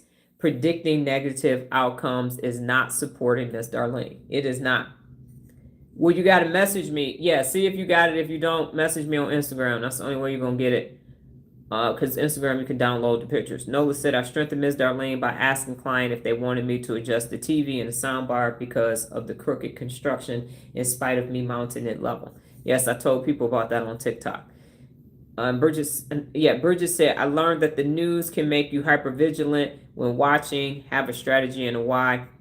For fun, I watched The Hawk. Nola said, I had 4 brain dumps. Lacey said, I learned about myself that I have been living in hypervigilant mode, but no more. 100%. Nola said, I put respect on my brain on my lunch break. Sarah said, I learned today that I do not have to feel bad for anyone else's pain. You didn't cause it. You didn't cause it, then you can't solve it. I learned about myself that I have a tendency to give out my cup before it's even full. Just like in life when he says you can't have my cornbread, you can't borrow my brain, you can't have my cup. What you can do is learn how your brain functions. Bridget said, I learned about myself. I have to prune the neurological prediction patterns. Yes. And Nola said, with the nap, I hit send too soon. Yes. So everybody has a brain. Start telling yourself that. When people start coming to you as if they don't have a brain. Let me tell y'all this. It's very affordable over here to work on your brain. If this was a college course, this year will be thousands and thousands of dollars every semester. There's no question about it. The class would be full and it would be thousands and thousands, 5 credit course, $500 a credit hour. It's insane. You'd be paying $2,500 for this course and it would only be for a semester. So I did this on purpose. Level 1 is free. Free $99. And then level 2 is like $3. Yes. It would have been way more money. And I did that on purpose. So nobody wouldn't be able to say, I can't afford to learn how my brain works. You can. For the price of a commercial ad, Netflix, less than that, ad-free Netflix is like $19.99. So for less than a monthly commercial-free subscription on a streaming service, you can learn how your brain functions for less than that. Guaranteed you will get more out of this than a Netflix streaming subscription. I did that on purpose. And so as you all come in contact with dysregulated brains, ossified people that you actually know, love, and care about, your responsibility is to hold yourself personally accountable first. And then hold others personally accountable. Another side to that coin. Be honest. So some people don't like honesty. That's just going to measure as friction in the ACC. The Insula measures truth as physical pain. So what? So what? Because here's what's happening. You are growing and they are not. And y'all either going to grow together or you're going to grow forward and they're going to stay stuck. And you have to be okay with that, because as soon as you realize that everybody has a brain, why are you sticking around? Why are you sticking around? Don't take the narrative out. Everybody has a brain. Everybody don't have $1 million. People might have $50 in the bank right now because this is almost the first. People don't all have a car. People don't all have a house. Some people got roommates. Some people live in a house. Some people live in apartments. Some people live in trailer, manufactured homes. Everybody got a place to stay, but everybody don't live in a house. But everybody got a brain. Everybody got a brain. That levels the playing field. So everybody has a brain. You can give somebody their membership. You ain't got $5? I'll give you $5 on some Real Leader brain. You know, people say we'll work for food. You ain't got to work with you. You hungry? I'm bringing some food back. Here you go. So everybody has a brain. See how neutral that is? Just say it out loud if you're not at work. Everybody has a brain. Everybody has a brain. Let me see what y'all said, because I got one more question. Bridget said, when people would come to me with questions that they could easily find the answers to, I would sing, if I only had a brain. I don't do it anymore as much. Well, you can start back doing it. Zara said it's also a great way to send currency towards your other tools, so you have to offer. I was able to get your book because the membership is literally pocket change. Well, damn, you just reduced my shit to let me grab my self-esteem. You call my shit pocket change. Oh no, that shit is pocket change. Whoa! Pocket change. Roger that. Daisy said, I learned that I need to prune away all my neurological predictions so I can stop guessing. Yes, ma'am. No, I'm messing with you. Sorry. You like that? What is she? $5? This you said it was $6. I know. Yo, you over here. You didn't reduce me. Yo, broke ass over here charging pocket change. Pocket change. Sitting on a gold mine charging pocket change. No. I understand what you said. Okay. So now, everybody that's not at work, Daisy, you might be able to say it because they know the job know you listening to me. Just say everybody has a brain. If you can't say it out loud, whisper it. Just say it as neutral as you can. Everybody has a brain.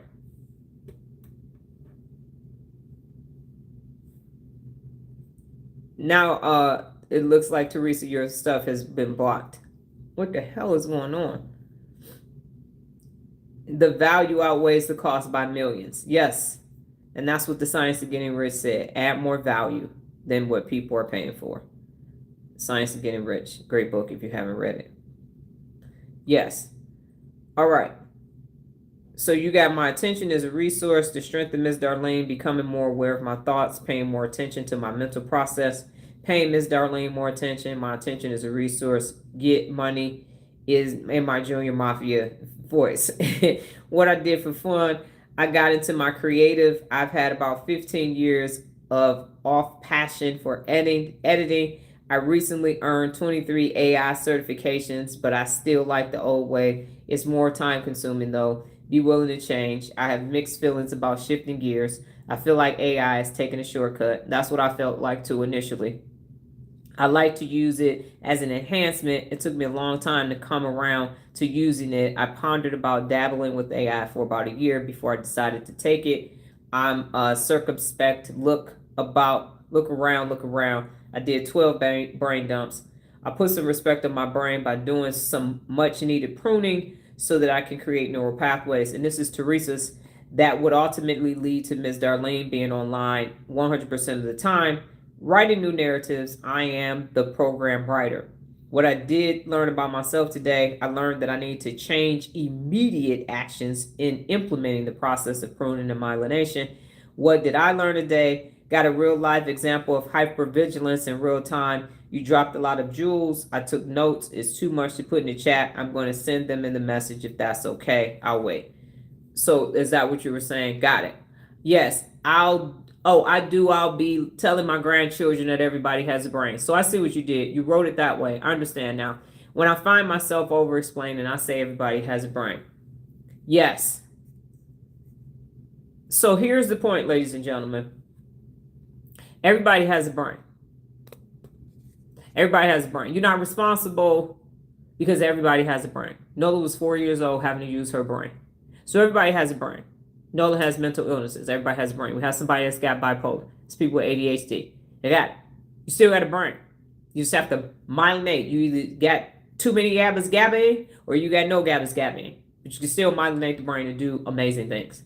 Daisy said, I learned about myself today that I need to keep always the irregularities. I explain that, Daisy. Sarah said my answer is too long so it doesn't show up. I'm going to send it to you, the text. I got it. I got all your answers. I just read them. So as I close, ladies and gentlemen, everybody has a brain. You are not responsible for anybody else's brain. So take that off. You do not have to be hypervigilant. You are no longer responsible for anybody's brain, to include your own progenies, your parents, your siblings. You're not responsible for their brain. There's a delay. Yes. So I read them all. Got it. There is a delay. Everybody has a brain, y'all. And Dr. Donna's shit is pocket change, according to Zara. So pocket change free and pocket change. Okay. So what's the obstacles then? Because remove obstacles is one of the 74 principles of leadership. Remove obstacles. So it's on the internet. Anybody with a device or a Gmail account can see it. TikTok, really Gmail, because then you can watch YouTube all you want. That's it. So why are you stressing and being hypervigilant when everybody has a brain? The best things in life are free. People value the wrong things. Yes, ma'am. Everybody has a brain. Because what they're asking you is to be responsible for my brain. No, I'm not going to keep getting you out of problems and holes that you willingly keep jumping in. You myelinated that motherfucker. You prune that shit. That's your responsibility. That's your motherfucking brain. That ain't my brain. That's your brain. If you want to keep myelinating fucking destruction and dysregulation, then go right ahead. Don't call me with your dysregulated ass dysfunctional motherfucking brain. Irregulating, got it. That's just on you. You got a brain and I got a brain. That's it. Plain field level. 24 hours in a day and everybody got a brain. The only other things that's certain is death and taxes. Now, everything else is up to the motherfucker with the brain. That's your brain. There is a reference to the pocket change. Thank you for making it so affordable. This is absolutely no excuse. Not to know you don't know you because you don't know what you want to know. Yes. So it was affordable on purpose. I wanted to make it available to everybody, but then you had to be able to pay something to get rid of so that you would elevate a level. Your elevator level. Because when the Blank Blank app comes out, it's going to be $9.99 a month. That's it. That's it. So in my defense, even if your membership was a few $100s just to get in, I would have done it, but would have been breaking my budget. No, I'm just messing with you, Sarah. Don't be hyper vigilant on that. Nola will say some shit to me. I'll be like, well, damn, I'm glad my self-esteem is intact. So no, man, I know what you have offered is worth millions. Zara, let it go. It was just how you said it. That's pocket change. Shoot, you $3. Let me go ahead and buy the book. That's what you said. You didn't even blink. You wasn't like, so do I pay my T-Mobile bill or do I pay Dr. Donna? That's what the whole point was. So do not ruminate over this. I am good. I know I priced it like that on purpose. Real life examples in real time. Yes, ma'am. I'm convinced it's going to be called the Blank Blank app. No, it's not. Even Tiffany said, well, when you get to the Blank Blank app. No, I'm saying that because we bought the domain name for it and everything, but I'm not saying what it is until it is, because people do come listen to my shit.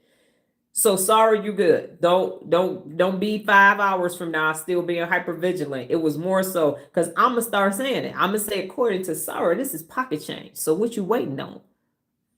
I really don't know what I need this knowledge.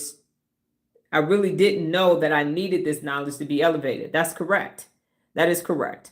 So in closing, ladies and gentlemen, you got that, Sarah? Let it go. Because now I'm going to start saying, just like I say, Hezzy, just like Jared called me. Yeah, okay. BBA. What's BBA, Bridget? Yes. Let it go. Move on. I'm going to use it, though, but not like, and then Sarah's ass talking about pocket change. I'm going to say, why you can't do it? It's pocket change. You ain't got no pocket change? Pocket change. It sounds good, because I've been saying that it's less than a Netflix full commercial without commercials. But I like pocket change better. This shit is pocket change. I see. So you ain't got no pocket change. Roger that. So in summation, everybody has a brain. Oh, the Blank Blank app. Oh, got it. BBA. All right. BBA. It's the BBA. We might call it the BBA. No, I would. That's funny.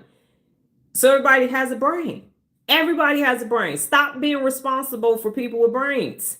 Stop being responsible for people with brains. Zara said, right, I've lost more cash money being drunk and giving it all away. Yes, you have.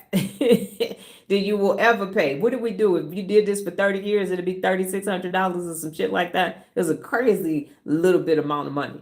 But here's the other thing. Bridget doesn't need to be trying to pay Dr. Donna $500 and start her online clinic. Daisy doesn't need to be doing her atelier business and paying Dr. Donna $1,000 a month. Nola doesn't need to be doing her symbol business, helping people, and she got to pay me $3,000 a month because she got direct access to me. So that's a barrier. That's an obstacle. Y'all got to go do big shit in the world. So paying me thousands and thousands and thousands of dollars stops you from doing what you came here to do. You got to go help people with doggone Crohn's disease. People need nice handmade leather custom made items. Nola's putting beds together and everything else. So why would I cause an extra obstacle into you doing what you came here to do? That makes absolutely no sense. None whatsoever. So I had to think about that as well. Somebody has to be the first person through the door. Not only that, but why do you have to pay thousands and thousands and thousands of dollars for shit that don't fucking work? That's not actually going to get you to your best level, and it's niche the fuck out. You can be whoever you want to be over here. Here's how you go use it. Use your brain. You are truly making the world a better place and a safer place. I have your place when people have healthy minds. They can thrive rather than survive. Hijack the amygdalas. Exactly. So now people can actually do what they came here to do because their brain is not focused on being hypervigilant. I don't want people sitting somewhere like the gas bill, real leadership. The gas bill, real leadership. At most you saying, so do I go large on this Big Mac meal or not? No, I ain't gonna go large. It cracks me up every time you say thousands and thousands and thousands of dollars because stuff does. Stuff does cost that much. And for what exactly? Why does it have to cost that much? Why? Why? Past a couple $100, why is it thousands and thousands of dollars for this one thing? Typos working on that bothering me to perfection. Stop. You being hypervigilant. I just said that. Won't send shit. I'll send shit. These fucking neuro reps with typos in it. It's the braining. It's happening in real time. This ain't no fucking essay. You ain't turning this in. You ain't about to get no fucking grade on it. It's not about to happen. Sometimes you might misspell a word. I can't spell that motherfucker either, so I wouldn't even know that it's misspelled wrong. I get to get the gist of it. So you are not responsible for anybody's brain, even if it has a mental illness. That's not your responsibility. That's their life to wire their brain in spite of having that doggone mental illness. I know I'm just catching it in real time. It's funny to me. That means it's over. Yes. You're not responsible for it. Everybody that has mental illness has a pros and a con to the mental illness. You prune the cons, you keep the pros. Hyper focus. Nola could be outside in motherfucking 115 degree weather, putting some shit together, picking up fucking hot screws like the shit ain't hot, and we'll put the shit together and take water breaks. My ass got covered up. I got cooling shit around my neck. I'm going to the car every 10 minutes to get some air conditioning and everything else, and shit, boom, boom, shit put together. That's the benefits of being able to do it. Forensic accounting is done by people with ADHD. They can be hyper focused and go, bam. That's the error. That part. People who have ADD that they didn't change the names, y'all don't give a fuck about shit. Y'all be sitting there like, I don't care. You could be garbage people, sanitation engineers. All the other stuff, you like, I don't care about that. I don't care about that. Make great customer service reps because they don't give a fuck. Hey, how you doing? My name is Keisha. Yeah, all right. Hollering and shit. Okay, so do you want your money back? All right. May I put you on a brief hold? Keep it moving. Yes. Everything. Went to Savers to drop some stuff off. The gentleman had a hat on with fans on it. I said, where you get that fan hat from? He said, TikTok. I said, shit, I need that. Damn. It's like a fan just right on you. Look at that. Look at God. All right. TikTok is good for something. So everybody has a brain, ladies and gentlemen. Don't take that shit on. Tell yourself that numerous times. It's such a blessing that you are an excellent teacher and also funny. That is so essential to learning. Yes. Now see, when I was doing stand-up comedy in the 90s, talking shit, who knew that it was going to come in back to reality in 2026? Had no idea. Check. Hey, how y'all doing? It's Donna T, place to be. Yeah, mine was bad. I can't tell them jokes. I will get kicked the fuck off this platform. Woo, all I'll say is I was right up there with some more and them. Adele Givens, Melanie Camacho, and all. I could be right there with them. Right there with them. Sure could. All I will say is When I went to Eastern Michigan University, I lived across the street from the eateries. So I spent that joke a whole bunch of different ways. Whole bunch of different ways. I sure did. But now I have Jesus. I have been saved and sanctified, filled with the Lord. Yes, hallelujah. I am now a sinner saved by grace and mercy. Everybody has a brain. Y'all remember that? So you are not responsible for anybody else's brain. You are not responsible. Send them this way. And I'm not responsible for it either. This is a DIY project. DIY project. Build a brain. One neural pathway at a time. You are impacting lives. You just said some profound shit too long to put into the chat. Yes, ma'am. And again, as I told Nola, this is coming down automatically. So I have no idea what I said until I rewatch it. I know some stuff, but that's why sometimes Bridget say repeat that. I'm like, is it in my notes? Because if I just said it, timestamp it. I don't know what the fuck I just said. Okay. Thank you so much for your time and space. Tomorrow is Ask Dr. Donna. Should you plan on attending, you need to come with 6 questions. Pregunta del días por yourself or this system that I created. Thank you, Bridget. I think that's it. So everybody has a brain. Do not find yourself wrecking your amazing brain for some people who refuse to build their own brain. That's not your responsibility. Everybody has a brain. Everybody has a brain. Everybody has a brain. That's equal. Everybody. 6 questions. Yes, ma'am. 6 questions. That's all you know is from the higher power working through you. Thank you for taking your rightful place and being about your Father's business. Yes, ma'am. 6 questions. That's what that was. You ready? Everybody's ready. Because what those 6 questions are doing is myelinating if you don't know, ask. If you don't know, ask. Oscar don't want you asking no fucking questions. He's just going to put some shit in there. But 6 questions and then asking Dr. Donna every day weakens Oscar. And it strengthens Miss Darlene. It strengthens all of the executive function of your brain because you don't know. I have a mental block on questions. Now, Bridget, am I going to let you let that comment sit in my comments? Or what am I about to say? What am I about to say? That, first of all, that violates the principle of real leadership. In the reference guide that you got, you know how you take great care of my book? Thank you. Think positive is one of the 74 principles of real leadership. So rephrase that as a real leader. 6 questions. That's why Oscar is so strong. Oscar is so strong because Oscar is saying, we don't need to know that. We ain't going to look stupid. Why are you asking that? That's a dumb question. You don't need to know that. That don't even make no sense. Why would you ask somebody that? All that is narratives is happening.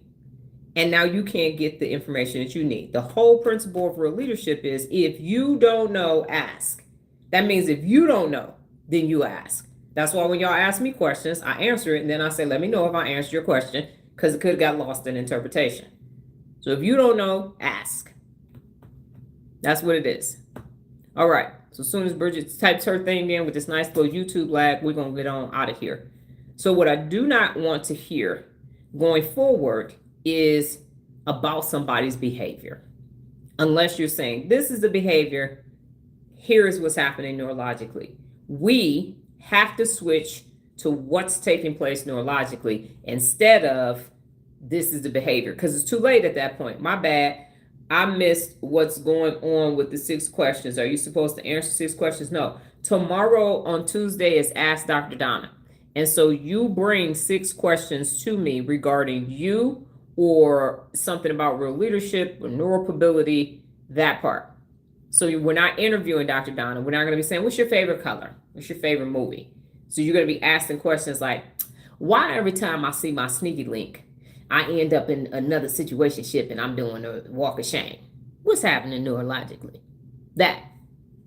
Why every time? Because my sister and I, back in the early 2000s, my mama would go on tangents and we would text each other and say, don't answer the phone, mama tripping.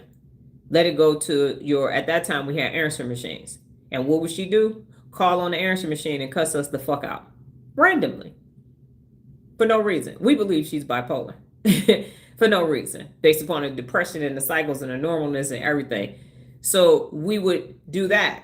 So why you keep, imagine what heightened sense of doggone sensitivity we were in. No parasympathetic system, sympathetic system on high state alert, cortical real estate, lady taking up all kind of shit, and we just putting up with it. Because the narrative was, your mama had to raise y'all by herself. And you know, she did such a good job, she sacrificed it all. I'm like, that lady ain't sacrificed shit. She ain't sacrificed shit. She did what she wanted to do, and if she didn't want to do it, she ain't do it. Forming questions can be challenging to me. I'm not sure how to rephrase the question. That's better. That's better. But you can say, I'm working on learning how to ask questions. I am focused on learning how to ask questions and then ask better questions.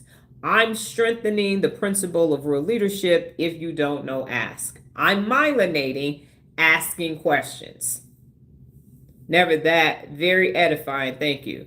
Yes, the constant saying what was done as a parent like it was a favor or something. Okay, Sarah. And if y'all got to go, y'all got to go. Because Sarah is new here. She is our alcoholic, and we are here to support her. She's okay with saying that. She's openly saying that. Everybody got some shit they dealing with.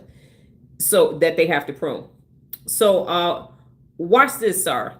This about to, you about to clutch your real leader pearls and your mouth might drop. So hopefully you're not dropping. For the first 18 years of your life in America, because that's where you are and that's where I believe that you were raised the whole time, parents have a legal right to provide shelter, food, and education. Okay? That's their job. Otherwise, Child Protective Services will come and pick the child up, put them with a different family member, or put them in foster care. Hopefully they get adopted. Hopefully they go to a good foster care parent and not get touched when they don't want to be touched. For 18 years, and really it's till 19 and a half. So until you finish high school, your parents are obligated to provide you with shelter, food, clothes, and school. That's scaffolding. They don't get credit for that because that's the fucking law. That's the law. Okay? So let me tell you when the clock actually starts. The day after you walk across that stage and graduate from high school. Why? Because there is no legal obligation for them to still take care of you. If you don't have food, clothes, shelter, and a house, they're not going to jail. They're not going to jail. So when a parent tells you, I bought you clothes, I bought you food, you was doing that to not go to jail, lady, sir. That's the law. You mean you followed the fucking law? The law said you got to do that. That's scaffolding. So when the clock starts is when you finish high school. Responsible for your programming for 7 years, we're in the state of blank slate. That's where all the trauma comes from childhood. Okay? Yes. So here's when you start actually getting credit as a parent. And I'm going to use myself as an example. Nola graduates from high school a year early. She starts her business at 18, right after 2 months after her 18th birthday. She don't have a driver's license. I start driving her to appointments. I start going in appointments because she's little. She got to pick up shit. I'm now her unpaid labor, and I'm giving her a whole business model. That's why I can get stuff for Mother's Day if I celebrate. That's why. Because now I'm actually doing this shit, and the law ain't going to come get me.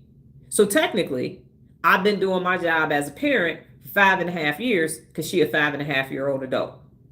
That's when the clock starts. So unless they're going above and beyond after the scaffolding is gone, technically you don't owe them shit. But what they want credit for is the first 18 years. Well, in theta state, brain waves where we're programming and we get programmed with all kind of stuff, they're responsible for our programming that we're exposed to. In theory, but they're not programming you with the right stuff. I would tell my kids, all I have to do is feed, clothe, and educate and shelter you. The rest is from the heart. Exactly. So in theory, because their parents aren't doing, and they're definitely not doing their job now. So this whole, you didn't ask to be born. They're following what the fuck the court said do. And now they're mad at you because they had you. So some shit that they couldn't fucking do, but they decided to have kids. And somehow that's your fault. And then you owe them for doing their fucking job and doing what they are supposed to do according to the law. And for the rest of your life, you owe them for the first 18 years that were mandated by the state and the federal government for them to do their job. Well, when you put it like that, she's gotten me out of shit I got my ass into way after I was 18. Okay, then that's what you owe her for. That's what you owe her for. And y'all can have a conversation about that. That's what y'all can have a conversation about. And y'all can sit down and say, here is how we're going to proceed going forward. That's what you get to do. You get to reevaluate the relationship. So if that's the case, now, what exactly is she expecting from you? Because that's not written down anywhere. So if I call you and I want to be depressed for 2 hours, okay, got it. Would you like to do that Monday, Tuesday, Wednesday, Thursday, Friday? Is that 7 days a week? But this whole notion of carte blanche is still not going to work for you either. And it's not working for her. So renegotiate the mother-daughter contract. What is it that you are expecting from me now that I am an adult? Is it everything? Is it something? Why does it feel so transactional? Why can't it be transactional? Why does it have to feel emotional? Because Miss Darlene is quite logical and objective. How will you know that you're doing it right if it's not?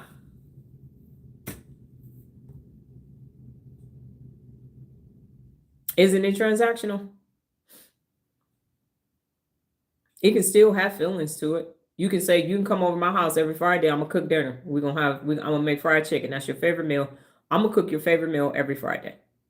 And then we just going to sit and shoot shit and listen to jazz.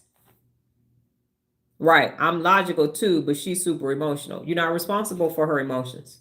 And that's why, because that's what you're having a problem with. You're having a problem with the fact that you can't put parameters around this relationship. So that's what's taking place. So this is my final conversation that I'm going to have about your emotional mama. I'm just letting you know because you just got here. I'm telling you what to do. So I'm giving you strategies and you are preparing. You're being hypervigilant for her emotions because I'm not going to help you with your mama's brain. That's not what's going to happen. I'm giving you factually, tangibly based information. And now you're saying, okay, so she did do her part, but she got me out of a lot of shit when I was drunk. Okay, cool. So sit down and say, how would you like to handle this going forward? Now, she's not going to have an answer for you because she is emotional and her Oscar is Oscaring. So she's not going to be able to tell you what she actually wants from you because her Oscar don't know. There's the rub. Well, here's what you can do, mom, whatever you call her. When you find out what it is that you want and how our relationship can go forward, let's sit back down again and talk about that. What would you like out of this relationship? Because it actually is still a relationship. And she's not going to be able to tell you. Then you don't owe her anything if she can't tell you what she wants from a relationship with you. That's on her. And then you agree to it. She will say stuff like, nobody, I'm not about to do that. I'm not about to do that.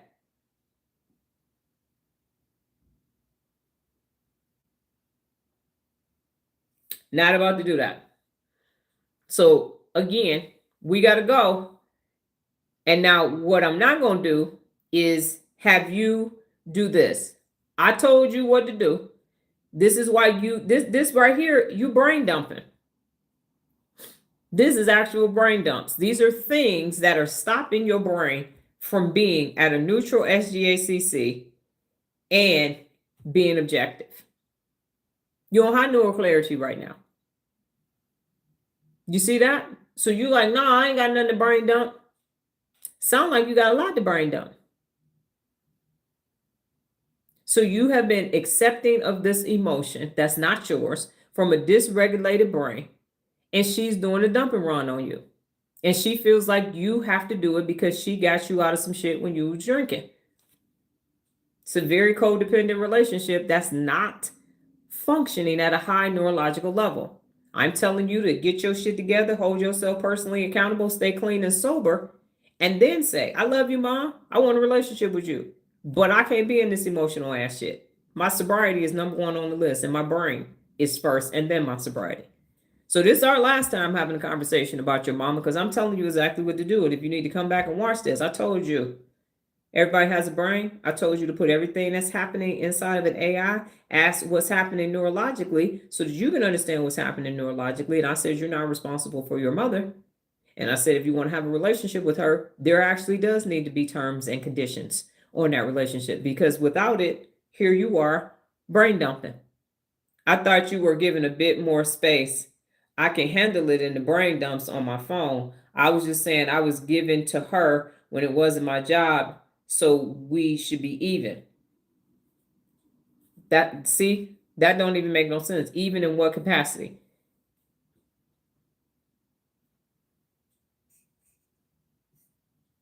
How can you be even? What is even?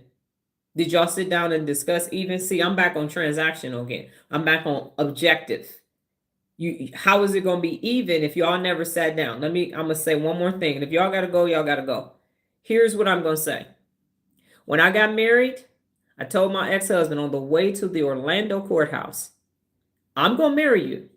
But if you put your hands on me and you cheat on me, we're getting a divorce.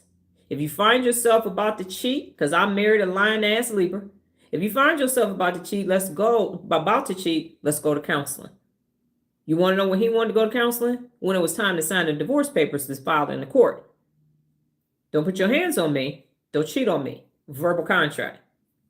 Got divorced. I started working with my sister. I said two things. Don't leave and don't relapse. She had 10 years clean and sober when I started working with her. What she do 3 years later? Leave and relapse. What did I do? Bye. My own child knows. If you stop being a real leader, I don't fuck with you like that. So we're clear about this parameters of this relationship.